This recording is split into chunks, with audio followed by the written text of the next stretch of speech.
Jejak kisah pertumpahan darah korban keganasan PKI tahun 1948 masih terekam jelas di Madiun dan Magetan.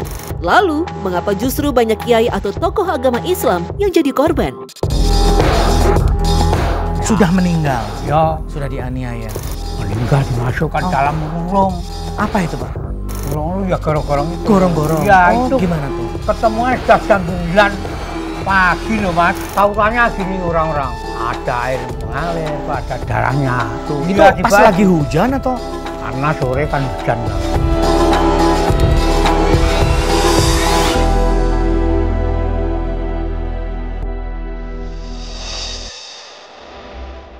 Monumen Soco menjadi lokasi penting dalam sejarah pemberontakan PKI yang dipimpin Musso tahun 1948.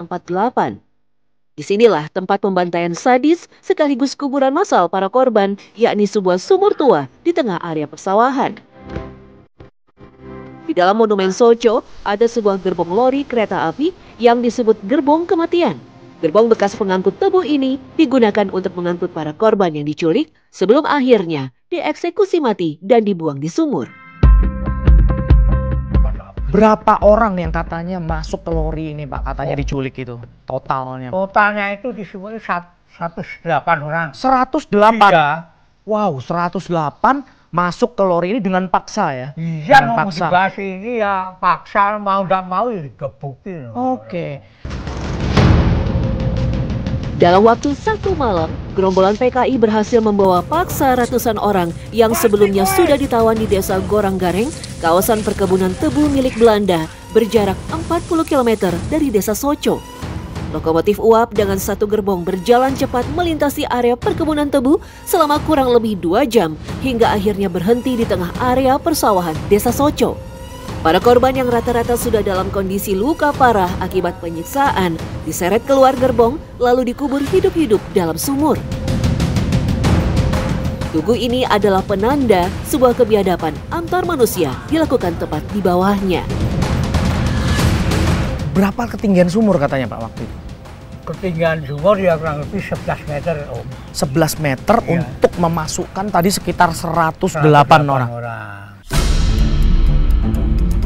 Lokasi sumur Soco bukan sebuah tempat sepi atau terpencil, malah dekat permukiman warga setempat. Sebagian warga Soco sebenarnya tahu saat pembantaian terjadi. Bahkan banyak yang mendengar jerit kesakitan dan teriakan minta tolong para korban. Namun mereka tak bisa berbuat apa-apa. Jangankan keluar rumah, mendengar suara loko kereta di tengah malam saja, mereka sudah sangat ketakutan.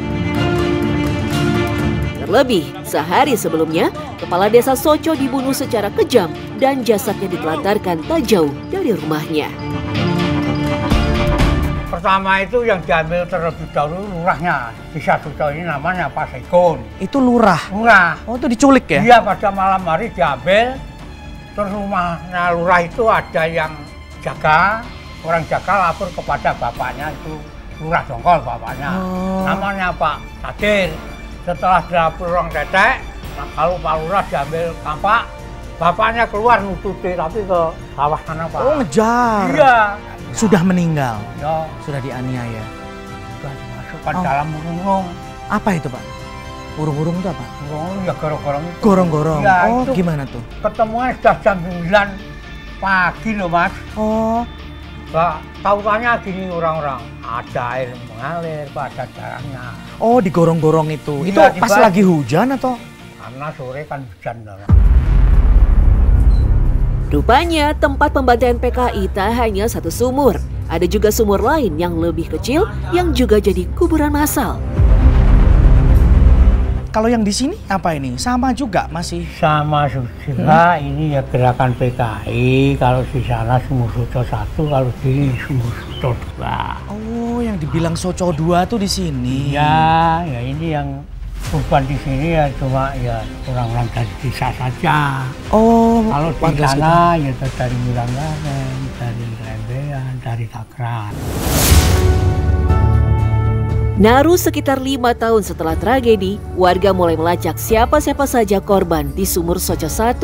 Namun entah mengapa, mereka tak melakukannya di Sumur Soco 2, di mana korbannya justru warga setempat, hingga jumlah dan siapa korban di Sumur Soco 2 tidak terdata. pada waktu itu mayat-mayat atau korban-korban yang di dalam sumur ini tuh kan tahun 48 ya? Ya, Ketemunya kapan? ketemunya ini Om 53 ya dah. Itu dilanda karena teman-teman berangkat untuk dilanda ke bawah sumur, dublong-dublong kepala itu Diangkat. diangkat. Ya. Berarti 5 tahun setelah kejadian ya? Ya. Oke, berarti yang diambil tinggal tulang. Iya, tinggal dublong kepala tengkorak ini. Tengkorak-tengkorak Iya. aja. Hitung saja. Dihitung. Iya. Oke, terus setelah itu dipindahkan kemana? Pindah ke Taman Pahlawan Madi. Jejak kisah Soco sebagai saksi pertumpahan darah warganya yang menjadi korban keganasan PKI tahun 1948 masih terekam jelas. Sisa puing bangunan tua bekas pos pengisian bahan bakar lokomotif yang digunakan kelompok PKI masih dipertahankan, termasuk lokasi bekas jalur rel kereta api Tebu. Terus kalau yang bangunan ini bener Mas katanya juga masih otentik, masih asli? Iya, ini asli dari zaman dulu, zaman Belanda. Oke, apa dulu bangunan ini? Itu semacam tempat buat ngisi air uap. Kan dulu rollinya itu kan keretanya itu kereta uap. Nah, Mas Mega ini jalurnya Mas Mega ngajak saya ke sini ini masih jalur relnya itu Iya, lori. betul, ini dulu jalurnya sini, Mm-mm. sana keliling sana gitu jalurnya. Makanya gini kan perkebunan tebu semua. Sampai dari ujungnya Iya. tadi makanya apa sih ngombe apa tadi itu minum Tempat minum. Nah, minum kereta sampai ke sini itu relnya sampai nanti ke yang Soco sana. Soco satu ya. Zaman itu ya mbah saya itu. Mengalami. Mbah saya itu kan termasuk pimpinan salah satu organisasi Islam. Jadi ya waktu zaman dulu kan mungkin itu salah satu inceran dari para PKI. Oh. Monumen Sumur Cigrok di Dusun Kenongo Mulyo yang berbatasan langsung dengan Dusun Soco juga jadi saksi pemberontakan PKI 1948 selang 1 hari setelah tragedi pembunuhan di Sumur Soco. Meski tak sebanyak di Sumur Soco, 22 korban yang dibunuh dan dibuang ke dalam Sumur Cigrok, hampir semuanya adalah kiai dan para pimpinan pesantren. Salah satunya Kiai Mursyid Mutakin, pimpinan pesantren Takeran Magetan yang hingga kini jasadnya tak ditemukan. Tak hanya Kiai pimpinan pesantren saja, Suhud CS juga berhasil menculik dan membunuh belasan kiai dan ustadz lainnya. Sebagai tanda penghormatan bagi para korban, di pesantren Takeran Magetan ini juga dibangun sebuah tugu peringatan. Bahkan musola asli yang menjadi saksi kedatangan PKI menjemput para alim ulama sampai sekarang masih dipertahankan. Gerakan separatis yang dilakukan oleh PKI di Magetan dan Madiun tahun 1948 akhirnya berhasil ditumpas. Salah satu lokasi tempat penumpasan pimpinan PKI dan antek-anteknya adalah Desa Tinep, Kabupaten Magetan.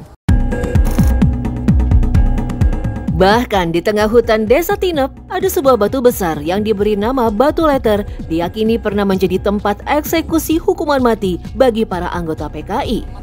Lokasi batu hitam berbentuk bulat lebar ini dianggap mistis oleh warga.